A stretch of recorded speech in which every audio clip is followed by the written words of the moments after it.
Bapa kami yang di surga, terima kasih untuk kesempatan yang Tuhan sediakan. Kami boleh bersama-sama beribadah dan berbakti kepadamu. Dan kini saatnya Tuhan lengkapi anugerah dan kasih karunia-Mu Tuhan, yaitu dengan firman-Mu. Firman yang mengubahkan, firman yang mengarahkan hidup kami.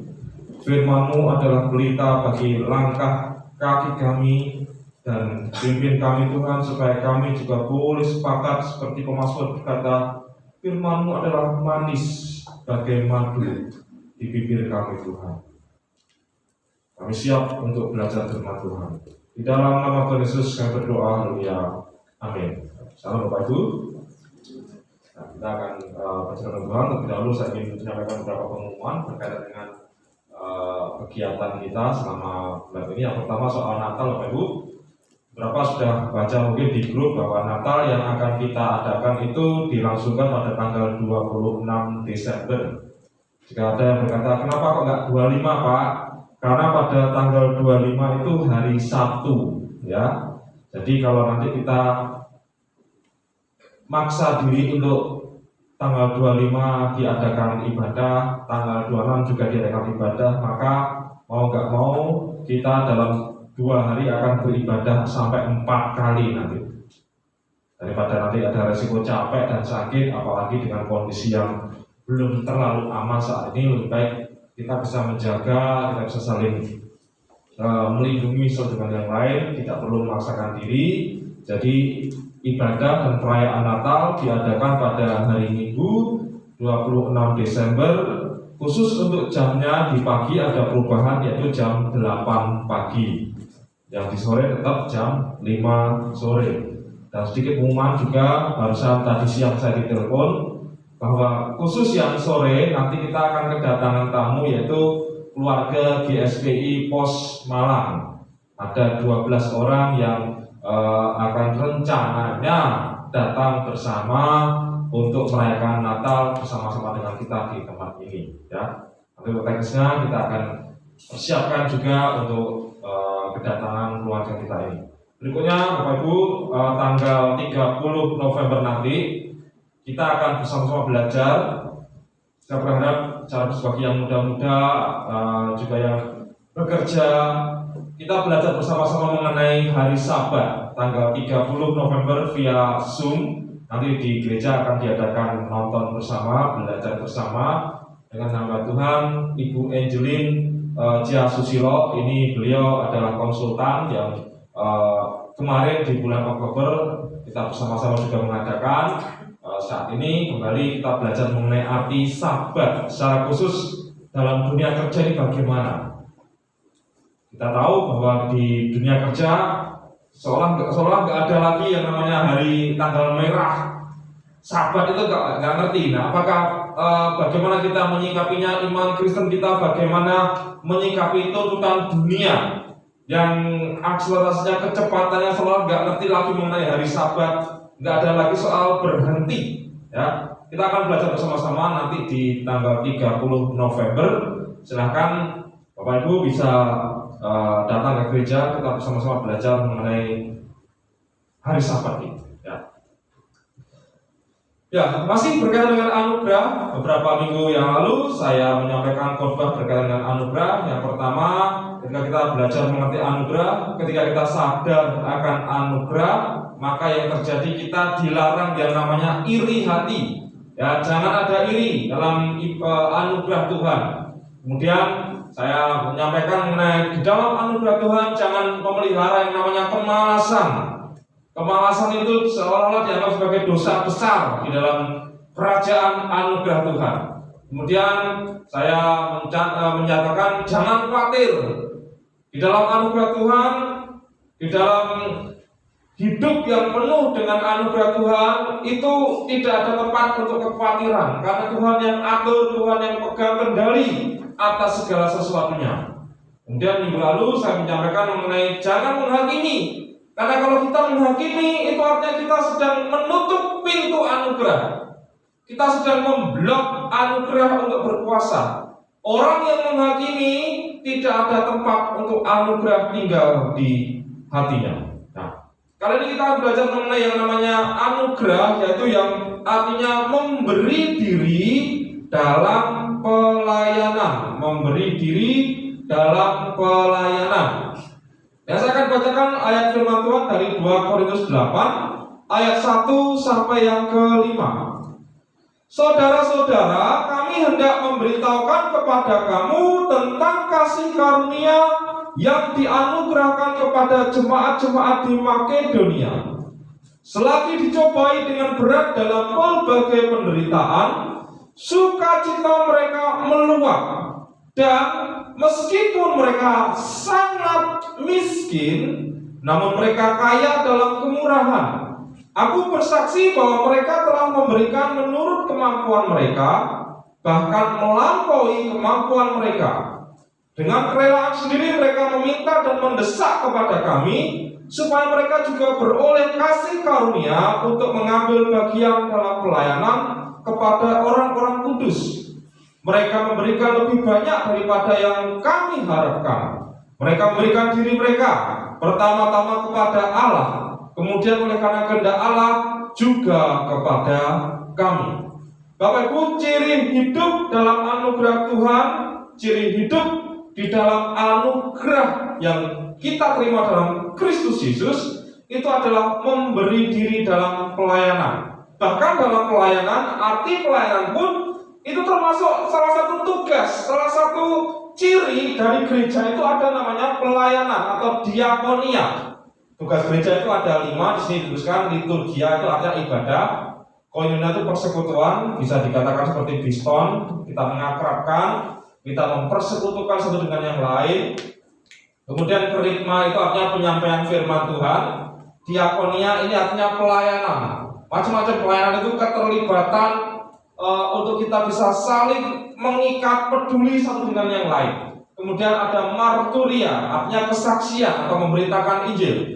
Nah, Bapak Ibu, di sini Paulus menceritakan tentang kisah jemaat Makedonia.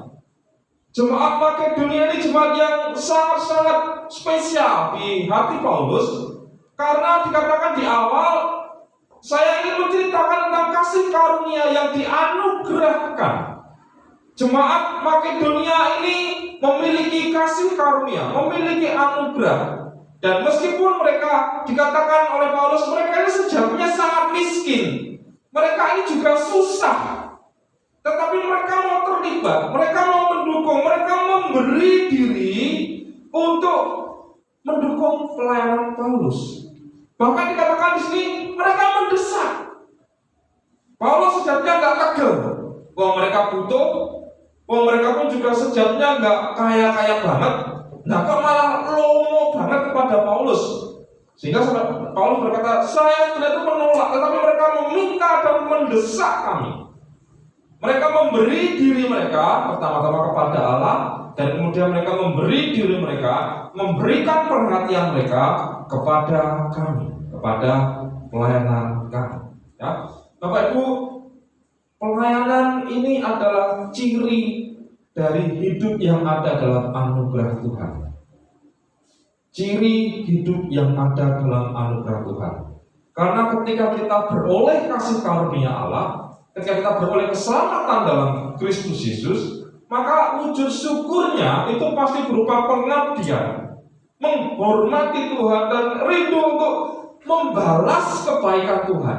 Nah, sikap untuk membalas kebaikan Tuhan menyatakan wujud terima kasih, syukur kita, pengabdian kepada Tuhan, itulah dinamakan pelayanan. Dan wujud pelayanan ini bisa juga diwujud nyatakan di dalam memberi diri, memberi perhatian, kepedulian bagi orang lain. Ya. Dalam Filipi 2 ayat 2-4, Paulus juga mengatakan, karena itu sempurnakanlah sukacitaku dengan ini. Hendaklah kamu sehari sepikir dalam satu kasih, satu jiwa, satu tujuan, dengan tidak mencari kepentingan sendiri atau puji-pujian yang sia-sia. Sebaliknya hendaklah dengan rendah hati yang seorang menganggap yang lain lebih utama daripada dirinya sendiri. Dan janganlah tiap-tiap orang hanya memperhatikan kepentingannya sendiri, tetapi kepentingan orang lain juga. Di sini Paulus kembali menegaskan supaya kita belajar memperhatikan kepentingan orang lain. Karena hidup ini, Bapak Ibu, namanya pelayanan itu adalah tindakan memberi diri untuk Tuhan dan orang lain. Memberi diri untuk Tuhan dan orang lain. Tuhan sedang mengarahkan hidup kita pada posisi yang namanya seimbang. Karena seringkali hidup kita ini jeblek, ya. Belajar seimbang itu artinya kita mengasihi Tuhan, mengasihi diri, mengasihi keluarga, dan mengasihi orang lain itu dengan linear, seimbang. Ada yang begitu mengasihi Tuhan, kerjanya puasa doa, nggak peduli dengan orang lain. Ada yang juga peduli dengan orang lain, memperhatikan orang lain, tetapi nggak memperhatikan dirinya sendiri. Gak memperhatikan ekonominya, gak memperhatikan kesehatannya, akhirnya sakit-sakitan. Nah, belajar untuk punya yang namanya keseimbangan, dan Tuhan mau seperti ini. Karena sejatinya kalau nggak disuruh, ya kalau nggak diajari, kita ini adalah makhluk yang egois. Dari sejak bayi kita ini nggak perlu diajar, nggak perlu dikandani, nggak perlu di-training, dileskan. Kita ini adalah manusia yang egois. Semua seperti itu. Ya. Inti dari pelayanan itu adalah memberi diri, bukan mencari atau mengambil keuntungan. Bahkan dalam bagian lain dalam Lukas pasal 22 ayat 27, Tuhan Yesus sempat menyatakan kepada para murid-muridnya, sebab siapakah yang lebih besar, yang duduk makan atau yang melayani? Kalau dunia berkata, bukankah dia yang duduk makan, bukankah dia yang dilayani? Tetapi aku, Guru, Tuhan, Juru Selamat, ada di tengah-tengah kamu sebagai pelayan. Pada awalnya murid-murid sedang debat siapa yang berhak, kalau di voting atau kalau dimusyawarahkan, dimufakatkan, siapa yang berhak duduk sebagai ketua dari para murid ini. Dan ke depan, ya kalau kita mungkin ketua OSIS-nya lah, karena ini kan masih para murid ya. Siapa yang berhak menjadi ketua kelas dari murid-murid Tuhan Yesus ini? Yang paling tua berkata, aku sih paling sepuh. Yang mungkin pendidikannya sempat tinggi, aku sih paling pintar. Beberapa murid berkatakan, aku sih paling cerdas.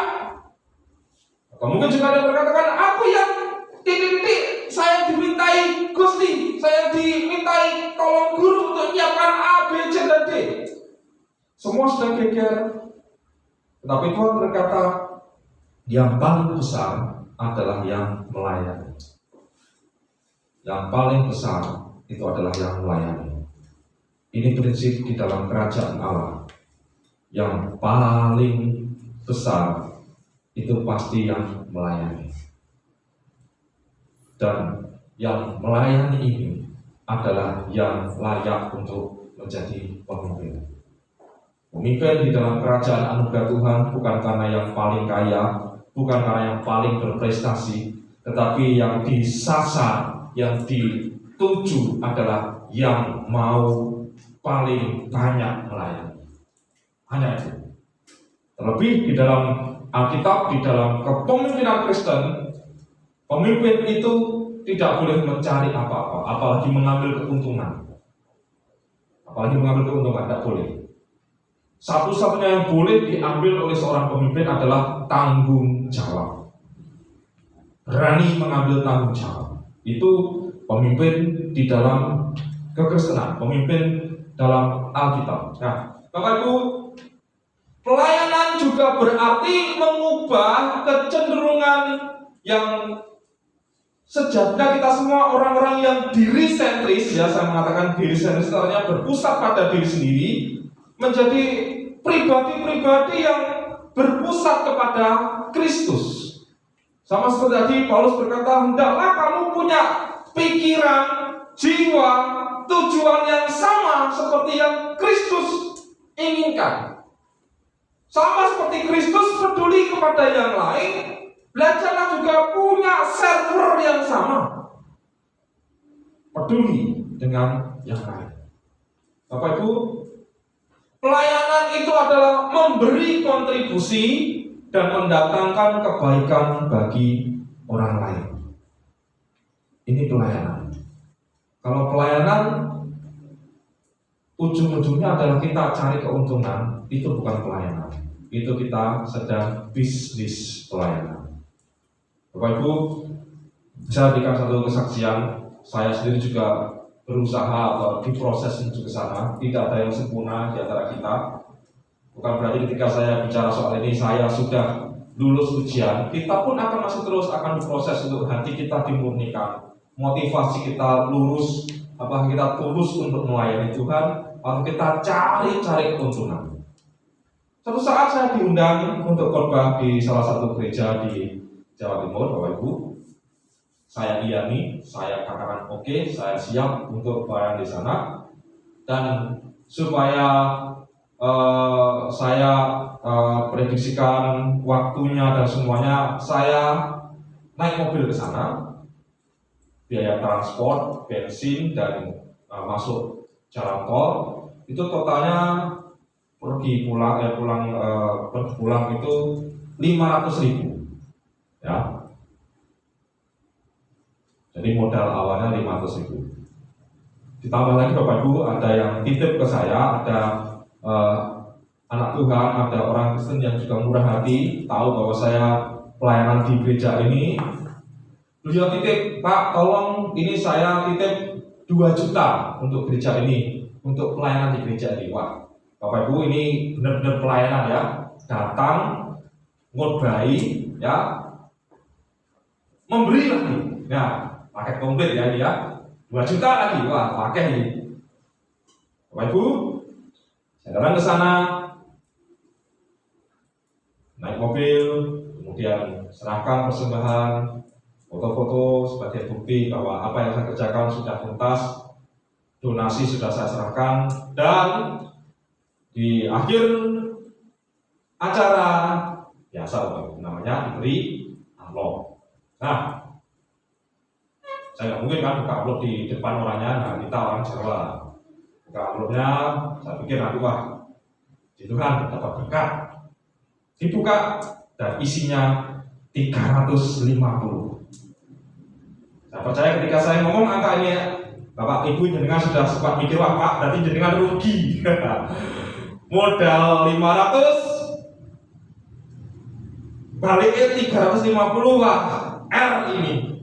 Bapak Ibu, kita semua pasti di dalam hati ketika mengalami kejadian seperti sempat protes. Saya pun juga sama, waduh, ini nggak sesuai, ini nggak cocok, ini nggak pas dengan apa yang saya kerjakan. Saya sudah melayani jauh-jauh, saya korbankan waktu, saya tinggalkan keluarga, saya ambil uang pribadi saya untuk modal datang ke sini, dan ternyata yang saya dapatkan nggak sesuai, nggak sebanding, balik modal aja enggak. Nah, Bapak Ibu, ketika mengalami kondisi seperti ini, kita semua pasti protes, saya pun juga sama.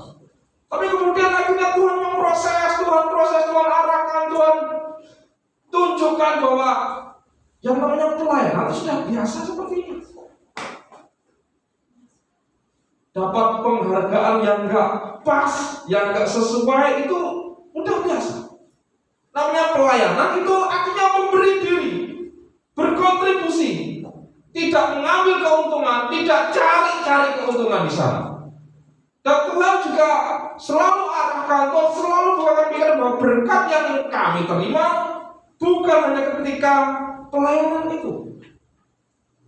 Tuhan tunjukkan bahwa berkat yang kami terima itu begitu banyak jalannya. Bukan hanya satu jalur saja. Istilahnya bukan hanya satu sumur saja. Banyak. Nah, Bapak Ibu, Tuhan proses untuk belajar, untuk siap dengan kondisi apapun, siap dengan resiko apapun. Ketika kita sudah pelayanan, ketika kita sudah komitmen pelayanan, kita siap, bahkan sekalipun siap untuk rugi. Bapak Ibu, ini memberi diri. Dan saya katakan Bapak Ibu, pelayanan ini adalah anugerah. Sekali lagi saya tegaskan, pelayanan ini anugerah. Kalau kita ada saja motivasi yang Bahasa saya mungkin si kekanak-kanakan ya, namanya anak-anak itu menuntut dan menerima.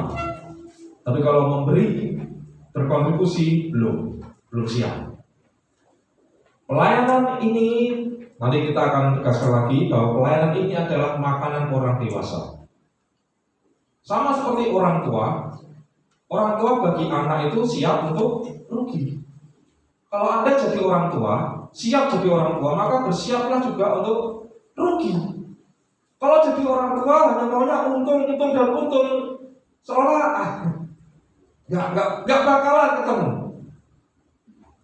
Pelayanan ini adalah makanan orang dewasa, yang mana jiwanya adalah jiwa yang berkontribusi.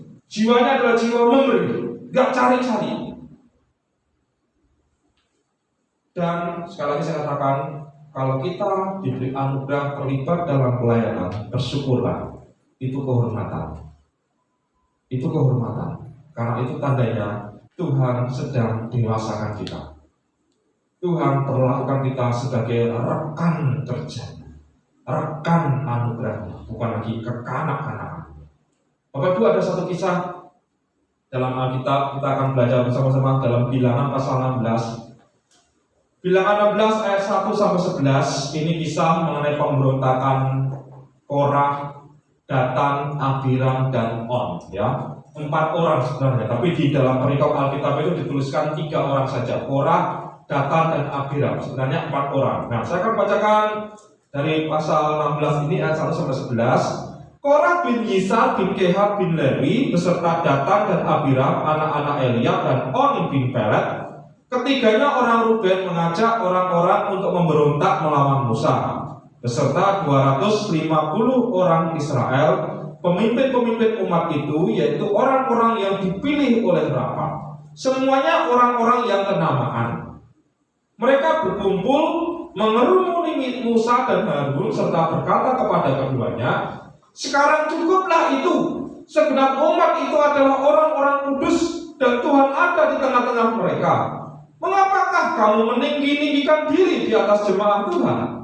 Ketika Musa mendengar hal itu, sujudlah ia. Ayat yang kelima, dan ia berkata kepada Korah dan segenap kumpulannya, "Besok pagi Tuhan akan memberitahukan siapa kepunyaannya dan siapa yang kudus, dan ia akan memperbolehkan orang itu mendekat kepadanya. Orang yang akan dipilihnya akan diperbolehkannya mendekat kepadanya." Kemudian ada yang ke-6 sampai ayat 11, "Perbuatlah begini, ambillah perbaraan-perbaraan, hai Korah dan kamu segenap kumpulannya, buburlah api ke dalamnya dan taruhlah ukupan di atasnya di hadapan Tuhan pada esok hari, dan orang yang akan dipilih Tuhan, dialah yang kudus. Cukuplah itu, hai orang-orang Lewi." Lalu berkatalah Musa kepada Korah, "Cobalah dengar, hai orang-orang Lewi, belum cukupkah bagimu bahwa kamu dipisahkan oleh Allah Israel dan dari umat Israel dan diperbolehkan mendekat kepadanya, supaya kamu melakukan pekerjaan pada kemah suci Tuhan dan bertugas bagi umat itu untuk melayani mereka, dan bahwa engkau diperbolehkan mendekat bersama-sama dengan semua saudaramu Bani Lewi, dan sekarang mau pula kamu menuntut pangkat imam lagi? Sebab itu engkau ini dengan segenap kumpulanmu, kamu bersepakat melawan Tuhan, karena siapakah Harun sehingga kamu bersungguh-sungguh kepadanya?" Bapak Ibu, saya ceritakan sekilas saja kisah ini. Anda bisa nanti baca setelah pelajaran di rumah. Korah ini adalah sepupunya Musa dan Harun. Korah ini termasuk suku Lewi. Harun dan Musa pun juga termasuk suku Lewi.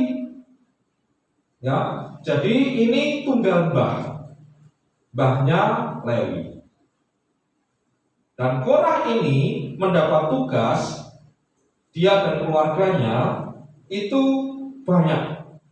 Salah satunya penjaga pintu kemah suci. Jadi kalau di sekarang ini asar, ya, penerima tamu. Korah ini penerima tamu, yang mengarahkan, yang menanyakan dulu keperluannya apa, apakah pengen curhat, pengen pastoral, atau pengen menyerahkan persembahan, atau menyerahkan korban, menyerahkan persepuluhan, atau ada pengakuan dosa. Nah, ini yang menyeleksi screeningnya Korah. Nah, kemudian Bapak Ibu, selain sebagai penjaga pintu, beberapa tugas dari keluarga Korah dan dari suku-suku Lewi yang lain itu adalah membongkar pasang kemah suci, usung-usung kain kemah suci, menjaga kebersihan kemah suci, mengangkat tabut perjanjian dengan kayu pengusung dari kemah suci itu, menjaga supaya api di kemah suci itu tetap nyala 24 jam, tidak boleh sampai padam. Ya. Jadi tugas dari suku Lewi ini, tugas dari keluarga Korah ini sejatinya banyak. Dan mereka ini rumongso Bapak Ibu, karena di awal Anda bisa baca di pasal 15, oleh karena ketentuan Tuhan, semua yang terlibat di dalam kemah suci itu seragam. Mereka diberi seragam putih dengan benang biru, tanda pakaian ilahi, tanda kekudusan, tanda dispesialkan, tanda dipisahkan, tanda mendapat perlakuan yang khusus dari Tuhan. Jadi di mata Korah, Bapak Ibu, dia berpikir, sejatinya aku, Harun, Musa, bisa level sama, pakaiane podo, panganane yo podo. Tapi kami kok kerjanya lebih keras. Kami lebih banyak keringetan, usung-usung, resik-resik, ya, ngelapi logam-logam di kemah suci itu. Kemudian menjaga api, wah ini kerjanya 24 jam. Keringetannya akeh. Lah Musa harus cuma pegang-pegang dengan orang doakan, tumpang tangan, penak men. Korah iri dengan posisi pelayanan Harun dan Musa. Dan karena iri ini, dia bersepakat, dia lobby yang namanya Datan, Abiram, dan On. Dan Alkitab menuliskan ketiganya orang Ruben. Nah, Bapak Ibu, karena Korah posisi utamanya, job desk utamanya adalah penjaga pintu gerbang, penjaga pintu kemah suci, ya. Ini nggak main, Bapak Ibu. Di masa itu, pintu gerbang itu adalah tempat pengambil keputusan. Semua di sini juga tahu, Bapak Ibu, bahwa di pintu masuk itu pasti nanti gini ya, gini. Jadi ada lobby, ada laporan, ada pemberitahuan. Dan barangkali suatu saat Korah ketemu dengan Datan, Abiram, dan On ini, ketika salaman, salam Pak Korah, oh salam Datan, sini. Tak kandang. Aku di ini. Kemarin aku lihat Musa dan Harun itu makan itu Pak. Pangan sedaging meski pangan cuma lemak tok. Ini gak pantas loh begini Nabi. Pendeta imam besar kok melakukan seperti itu. Gak cocok itu. Mosok iya benar gak? Dibumbu-bumbu, dikata-katai, kemudian di lobby akhirnya yang terjadi Korah punya kroni, Korah punya bolong yang namanya Datan, Abiram, dan On ini, dan ketiganya orang Ruben. Mengapa ada orang Ruben di sini? Mengapa ketiga-tiganya orang Ruben? Selidik orang Ruben pun Anda bisa baca nanti juga di kitab Hakim-Hakim. Orang Ruben ini orang yang iri. Ruben ini sejatinya adalah anak bareng dari Yakub. Yakub punya 12 anak, yang paling bareng itu Ruben. Tetapi karena satu kesalahan, Ruben dihukum. Ruben, kamu bareng, tapi kelakuanmu gak bisa jadi contoh bagi adik-adikmu. Posisi kesulunganmu, hak dan tanggung jawab kesulunganmu batal, beralih ke Yehuda. Nah, jadi Alkitab, bahkan Taurat menentukan posisi kemah, posisi yang paling dekat dengan kemah suci itu, yang paling ada di depan itu adalah Yehuda. Kalau ada keberangkatan, kalau ada pergerakan, Alkitab menentukan Yehuda yang di depan. Wah, ini Ruben dongkol juga ini. Keluarga Ruben, kebangetan. Aku sing bar perhatikan kok nih, ora diajeni. Yehuda ini raja 12 ya, banyak raja orang Ibrani, orang Israel ini, ya. Gak etis sama sekali dengan kakak, dengan seniornya ini. Kebangetan. Ya, Ruben ini kumpulan keluarga yang iri. Ketemulah dengan Korah, akhirnya terjadilah persekutuan orang iri, persekongkolan orang ini. Mereka memberontak kepada Musa dan Harun. Dan Alkitab mencatat ini ternyata bukan pekerjaan sehari dua hari, karena sampai ada 250 orang yang ikut serta dalam pemberontakan ini. 250 kakak yang sepakat untuk berkata berontak kepada Musa dan Harun. Dan Anda bisa cek di ayat setelah ini bahwa ternyata bukan hanya 250 kakak saja. Di balik pergerakan Korah, Datan, Abiram, dan On, 4 orang ini yang gondol 250 orang ini ternyata membangkitkan simpatisan gerakan politik mereka 14.000 orang. 14.000 orang. Anda bisa bayangkan pelayanan, kemasukan roh iri,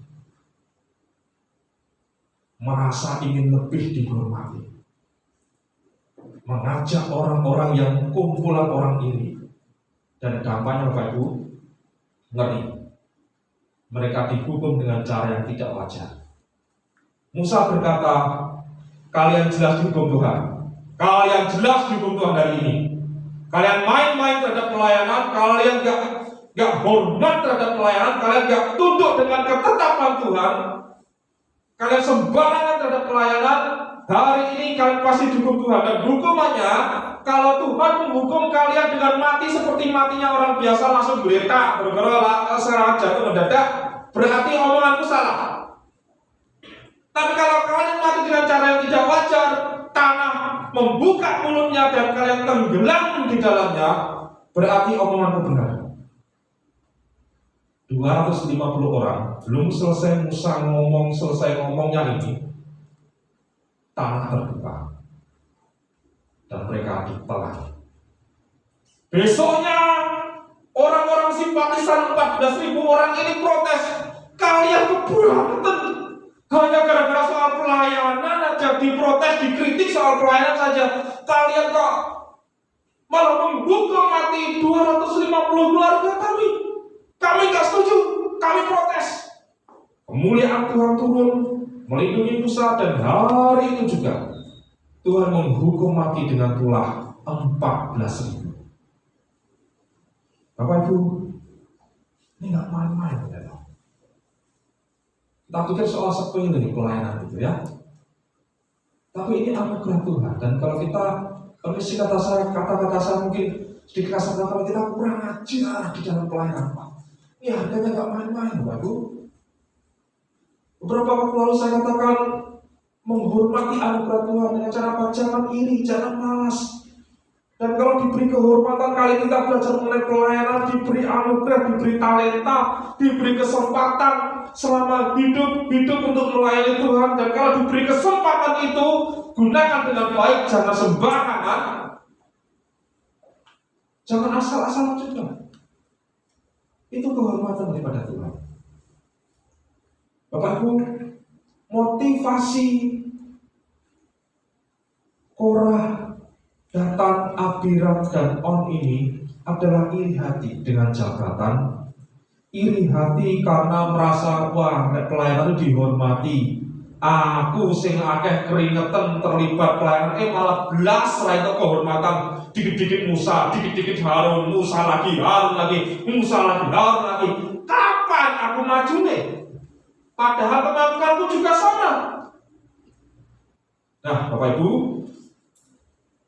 dari kisah ini kita belajar bahwa Korah yang iri hati ingin jabatan imam, tapi dampaknya akhirnya kematian baginya dan bagi kroni-kroninya. Semua jabatan itu adalah penentuan Tuhan, ya. Semua jabatan dalam pelayanan itu adalah anugerah Tuhan. Tidak usah kita iri, tidak usah kita pengen dan sebagainya. Saya biasakan juga di dalam forum kepanitiaan Natal dilukir, ya, dibiasakan untuk diputar supaya tidak ada dominan satu orang, enggak, tapi supaya kita semua saling belajar, saling mengerti satu dengan yang lain, saling melayani satu dengan yang lain. Sebagai gambaran, kalau ada anugerah, kalau ada kesempatan untuk melayani, kerjakan dengan maksimal. Dan alasan yang paling utama kenapa kita melayani bukan cari-cari keuntungan, bukan cari-cari fasilitas, bukan cari uang, tetapi karena sebagai ungkapan syukur kita, karena Tuhan yang terlebih dahulu melayani kita. Tuhan yang pertama kali dan terlebih dulu melayani kita. Dia memberi dirinya untuk kita. Dia serahkan bahkan nyawanya untuk kita. Dan sebagai rasa ungkapan syukur kita mengabdi pada Tuhan. Kita melayani kepada Tuhan. Ya, Bapak Ibu, bisa melayani Tuhan, bisa terlibat dalam pelayanan itu anugerah. Tidak perlu kita iri. Tidak perlu kita iri. Dan tidak perlu juga kita merasa aku sudah bekerja keras Tuhan, aku sudah lebih baik, kemampuanku ini lebih baik. Atau mungkin yang soal uang, aku banyak memberi loh Tuhan. Dalam pelayanan ini aku banyak berdonasi, aku banyak memberi persembahan. Sehingga kita mengatur-ngatur gereja, mengatur-ngatur pelayanan, tidak perlu. Biarkan itu porsi Tuhan. Biarkan Tuhan yang atur semuanya. Bapak bisa belajar dalam hidup dan pelayanan saya. Godaan pelayanan itu macam-macam. Mencari keuntungan, mengambil keuntungan. Bisnis yang paling cepat dapat uang itu hanya dua di dunia ini. Bisnis agama dan bisnis narkoba. Dua bisnis ini adalah bisnis yang paling cepat dapat uang. Atas nama agama, atas nama pembangunan tempat ibadah, atas nama pelayanan, wah, orang pasti cepat digerakkan. Cepat. Nah, tetapi kalau hatinya nggak tulus, nggak lurus, cari-cari keuntungan. Saya sering pernah ceritakan, kadang saya pun juga diberi Bapak Ibu, dan saya tolak juga. Saya hanya membantu menginformasikan, Pak, ada gereja ini sedang membangun ini. Kalau ada berkat tolong dibantu. Wah, langsung cairlah 8 juta dibantu. 8 juta. Tiba-tiba pendetanya datang ke saya dan Pak Beni, ini perpuluhannya 800.000 untuk panjenengan. Wah, no. Nah, hati dan motivasi saya bukan untuk cari perpuluhannya, cari fee-nya. Ini proyek loh Pak Beni. Fee itu biasa. Tapi saya ajak diri saya sendiri sudah belajar tulus dan lurus dalam pelayanan.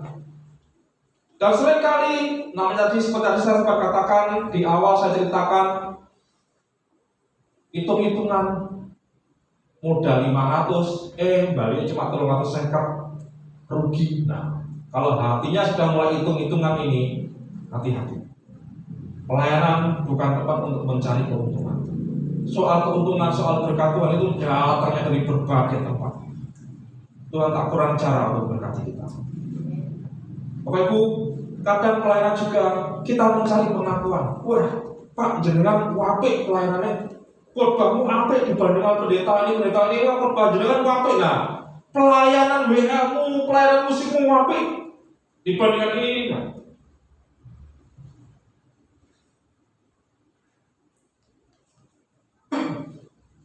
Ya, Bapak Ibu, kita kadang terjebak mencari pengakuan. Mencari pengakuan dianggap lebih baik. Kita semua memang suka dipuji, ya. Namanya manusia, kita ini suka dipuji. Dan kita kalau sudah dipuji, wah ini kayak candu, pengen terus-terusan dipuji.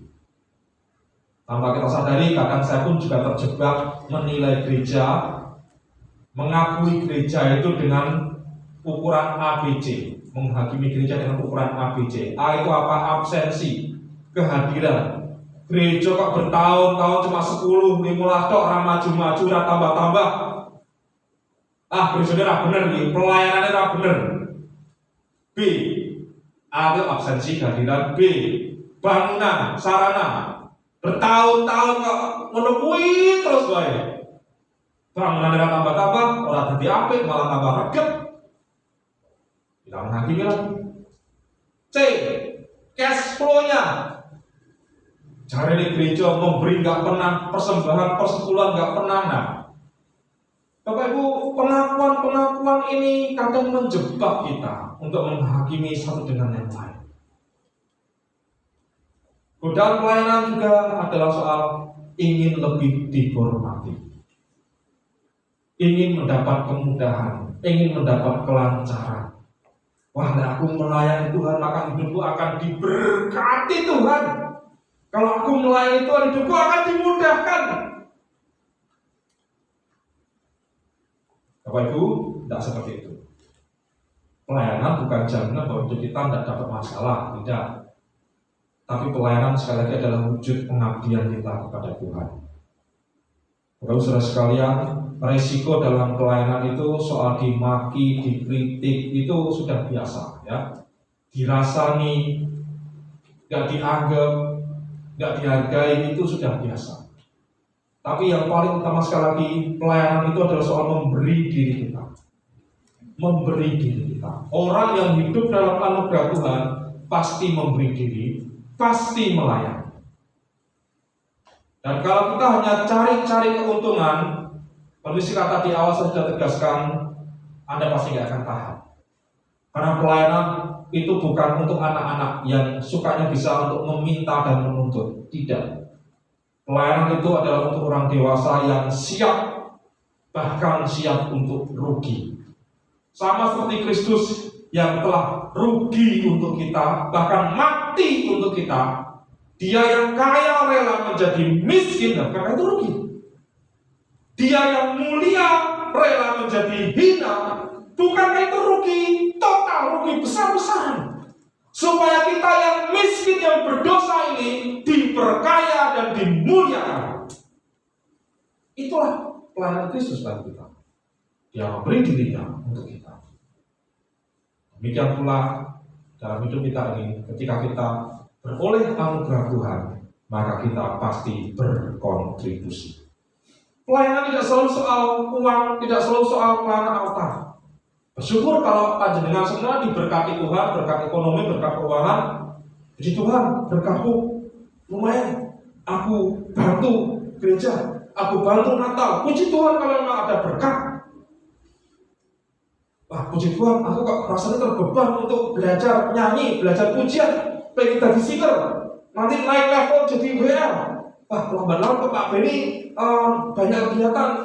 Saya pengen nanti ada karunia khotbah, genteni Pak Beni khotbah. Nah, puji Tuhan kalau ada panggilan untuk seperti itu, untuk pelayanan seperti itu. Tapi kembali bahwa yang namanya pelayanan bukan melulu soal berdiri di altar ini atau soal memberi uang untuk persembahan. Anda berkontribusi dengan kehadiran, kesetiaan untuk datang ke gereja ini, itu bentuk pelayanan, itu bentuk pengabdian diri.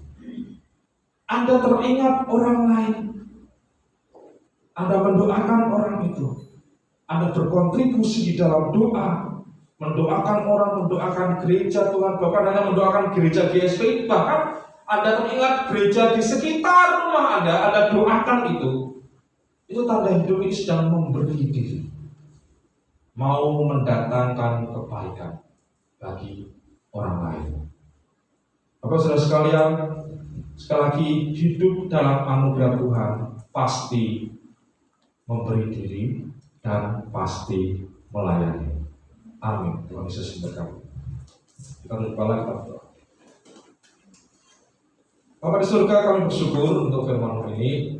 Berkati kami semua yang telah mendengar. Anugerah Tuhan begitu besar. Anugerah Tuhan tak terbatas dan berkelimpahan terjadi dalam hidup kami. Engkau yang telah menyelamatkan kami, Engkau yang telah memberi diri, berkorban, bahkan secara hitung-hitungan sejatinya Engkau Tuhan Yesus adalah Allah yang rela rugi bagi kami untuk memuliakan kami. untuk menyelamatkan kami. Terima kasih Tuhan, ajar untuk spirit ini, semangat pelayanan ini ada di hati kami semua. Sudah saatnya Tuhan kami beralih dari kecenderungan hati kami yang egois, yang super egois ini Tuhan, untuk punya hati seperti Engkau, hati yang mau peduli, hati yang mau memberi diri, hati yang mau melayani. Terima kasih Tuhan, terpujilah nama-Mu.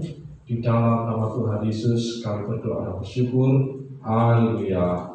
Amin.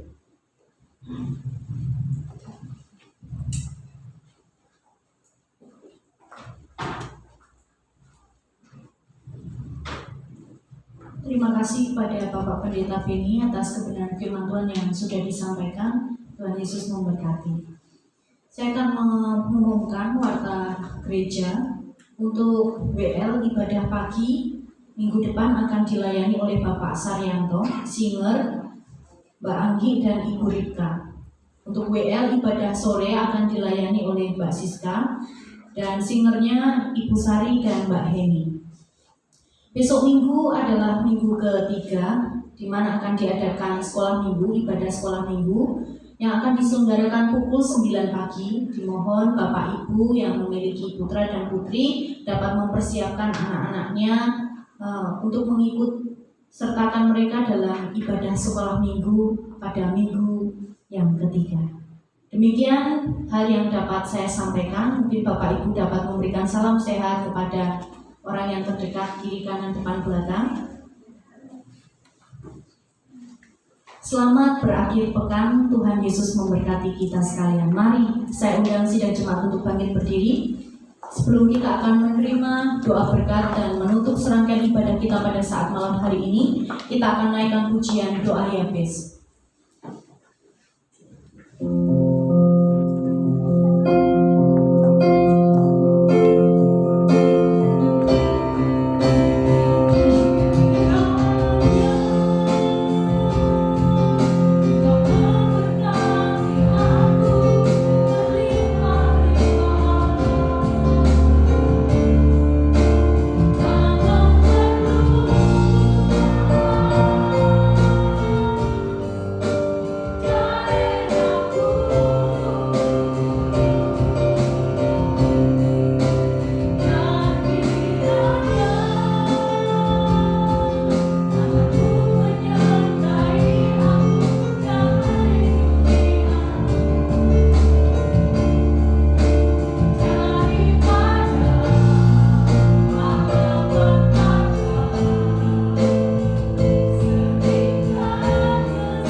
Bapa kami yang di surga, kami naikkan syukur atas segala anugerah yang kami telah terima, dan anugerah itu telah memberikan kami hidup, keselamatan, dan juga segala kelimpahan yang daripada Tuhan.